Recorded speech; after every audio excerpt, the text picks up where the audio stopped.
Jonathan had inherited his grandfather's violin, a beautiful instrument with an almost mythical reputation. One stormy night, he decided to play it, letting the haunting melodies echo through his old creaky house.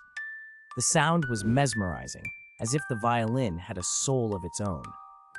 As the music filled the room, the atmosphere thickened, and Jonathan felt a cold breeze despite the windows being shut tight. He played on, entranced, until he noticed something unsettling.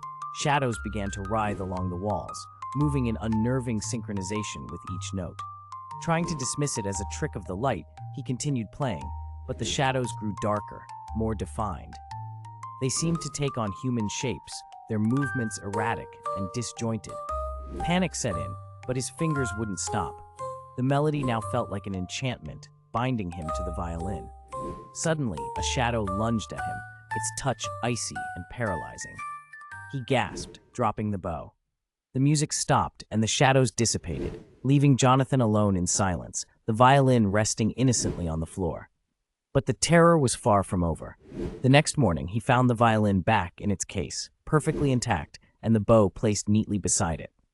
A note in his grandfather's handwriting lay on top, reading, "The music demands a soul every time it plays." Jonathan understood with chilling clarity. He had narrowly escaped, but the violin awaited the next player.